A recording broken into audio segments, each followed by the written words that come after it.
Les Égyptiens sont redescendus dans la rue aujourd'hui pour dire stop à la pauvreté, à la corruption et leur rejet de Hosni Moubarak. Et on apprend à l'instant que des manifestants ont mis le feu à un bâtiment gouvernemental. Une information communiquée par des témoins. On va vérifier ça avec vous, François-Xavier Ménage. Vous êtes pour BFM TV en direct au Caire. François-Xavier, quand le pouvoir dit non au rassemblement comme il le fait là depuis hier, il joint en fait le geste à la parole. On a pu le vérifier aujourd'hui.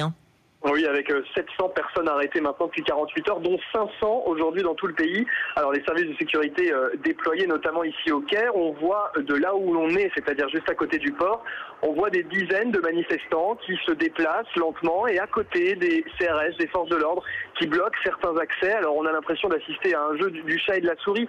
Tout cela se passe en tout cas dans un calme relatif. On a entendu des tirs de lacrymo tout à l'heure. En revanche, effectivement, dans d'autres endroits, c'est un peu plus compliqué. À Suez notamment, 70 personnes blessées aujourd'hui. Dans le détail, c'est 55 manifestants et 15 policiers. C'est tout de même une journée un peu plus calme que celle d'hier, qui avait vu effectivement les premiers affrontements contre le gouvernement et le président Moubarak, les premiers affrontements depuis 30 ans. Alors François-Xavier, les autorités ont vu l'impact des réseaux sociaux sur Internet en Tunisie. Du coup, leur premier geste a été vraisemblablement de limiter les accès, avec notamment pour Twitter d'énormes difficultés pour accéder à ces comptes où l'on peut lancer de petits messages de quelques signes qui sont ensuite évidemment redistribués dans tout le pays. Alors évidemment pour Twitter c'est compliqué, mais via Facebook et SMS il y a également des messages qui sont envoyés aujourd'hui. On retiendra ce message plus important que les autres, un nouvel appel à la mobilisation, à manifester vendredi dans 2 jours, donc juste après la prière. Et dans certains messages on peut même lire « Faites vite passer cette information avant que le gouvernement ne bloque Internet ». François-Xavier Ménage en direct au Caire avec Frédéric Poussin. Merci à vous. Et on l'a appris donc tout à l'heure, ce bâtiment gouvernemental qui a donc été incendié. On en reparlera avec vous sur place pour voir comment la situation évolue. Pour l'instant, ce sont des témoins qui l'affirment. L'ambassadeur d'Égypte en France était ce soir l'invité de Ruth El-Khria sur BFM TV. Écoute. C'est pas le cas. Les réglementer comme ça se fait en France, dans tous les pays démocratiques, sûr et certain. On ne peut pas manifester sans règles précises, comme hier d'ailleurs. Hier, c'était une journée de proteste au Caire et dans plusieurs villes égyptiennes, dans lequel les manifestations se sont déroulées globalement dans le calme. Ils étaient accompagnés par les forces d'ordre. Ils ont commencé à 8 heures du matin jusqu'à minuit. À minuit, la police a dû intervenir avec des méthodes et des moyens normales qui sont utilisés dans toutes les démocraties pour gérer les manifestants. Vous voulez dire que la police n'a pas tiré à balles réelles, par exemple, la comme en Tunisie? police n'avait même pas d'armes à feu à sa disposition. Ils n'avaient même pas des matraques dans leurs mains.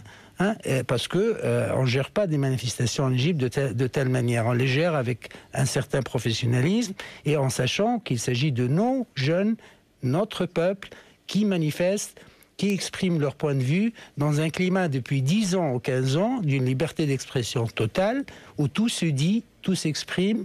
Le nombre... C'est pas ce que disent les opposants, évidemment. Ils ne disent pas que tout s'exprime et qu'il y a une liberté totale. Aujourd'hui, les jeunes qui défilent... Écoutez, l'opposition en France ou aux États-Unis ou dans plusieurs pays ne vont pas dire exactement ce que le gouvernement dit.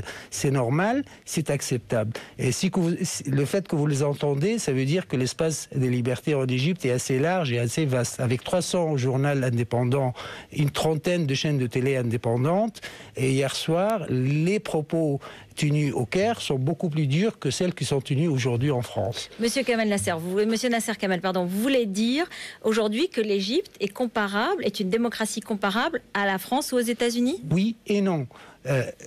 Non, dans le sens, on est dans un processus de réforme politique qui amènera à une démocratie très comparable à celle que vous avez ici et celle qui existe aux États-Unis. Dans combien de temps? Mais le processus a commencé, et il a commencé d'une manière graduelle, mais d'une manière très concrète, avec des pas tous les ans, tous les mois en avance.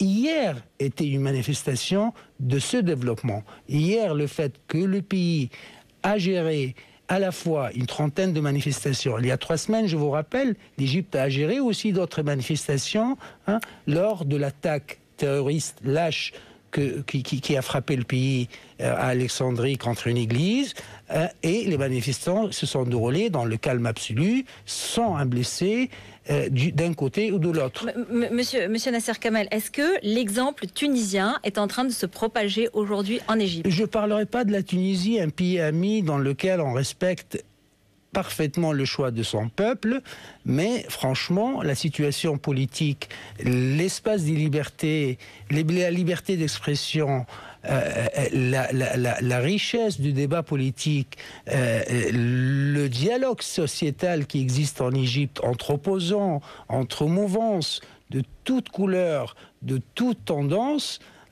mène à des conclusions très différentes. On est dans une dynamique politique qui aura des effets... Vous voulez dire que M. Hosni Moubarak est beaucoup plus solide au pouvoir que le président Ben Ali, l'ancien président Ben Ali? L'Égypte est un État de droit, un État basé sur des institutions qui sont très solides, et à travers cet État de droit et ces institutions solides, vous avez un gouvernement et un président qui reflètent la solidité du pays et de ses institutions. Mais pourquoi à ce moment-là, est-ce que les réseaux Facebook et Twitter sont aujourd'hui inaccessibles aux jeunes qui se sont donné rendez-vous sur Facebook pour les manifestations et qui représentent, pardon, en définir, cette classe moyenne éduquée qui demande la démocratie en Égypte? C'est pas vrai. La raison que dans quelques endroits au Caire, les réseaux sont saturés parce qu'il y a mouvement, il y a mouvance, il y a communication.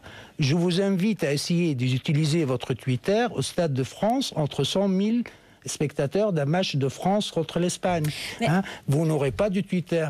Il y a un encombrement énorme dans certains points, surtout au Caire, de réseaux. Mais le réseau n'est pas empêché en Égypte et il fonctionne normalement sur la quasi-totalité du territoire. Monsieur Nasser Kamel, ce soir, Hillary Clinton demande que l'Égypte respecte la liberté d'expression, autorise les manifestations, libère et autorise les messages sur Internet. Madame Alliot-Marie, en France, a appelé à plus de démocratie et a déploré les morts. Est-ce que vous entendez ces appels? Je ne crois pas que Madame Alliot-Marie a appelé à plus de démocratie, mais je crois aussi à entendre la secrétaire d'État américaine parler d'un pays stable et d'un gouvernement stable en commentant ce qui se passe en Égypte.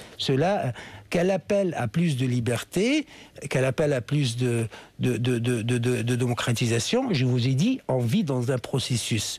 Le processus n'est pas terminé. Quand vous avez dit, est-ce que l'Égypte est comparable à la France aujourd'hui? Je vous dis oui et non. Elle est comparable au processus qui a eu lieu dans ce pays, qui a amené à ce que vous vivez aujourd'hui. Pourtant, M. Moubarak est au pouvoir depuis 30 ans. Il est très contesté. On dit que son pouvoir est dans une main de fer, qu'en plus il veut avoir une succession, il veut que son fils, Gamal, lui succède. Et ce soir, on dit que le fils aurait quitté l'Égypte avec sa famille et que sa succession serait compromise. Je vois que vous vivez un peu le syndrome tunisien. Et c'est normal. La France est très proche de la Tunisie. Vous avez vécu ça comme si c'était des événements qui arrivent dans une petite province française. Et vous voyez tout d'un prisme tunisien. D'abord, on a des élections dans 9 mois. On ne sait même pas qui est le candidat du parti au pouvoir aujourd'hui. Et si ce candidat désigné sera élu président au nom de la République arabe d'Égypte. Ce sera le fils du président? Le fils du président a répété sur les 5 dernières années d'une manière catégorique qu'il n'a aucune ambition politique et qu'il n'a pas l'intention d'y être. Mais si vous continuez à le croire, je vous laisse croire. Merci beaucoup, monsieur l'ambassadeur d'Égypte, d'être venu sur le plateau de BFM TV. On va évoquer maintenant les conflits d'intérêts en France.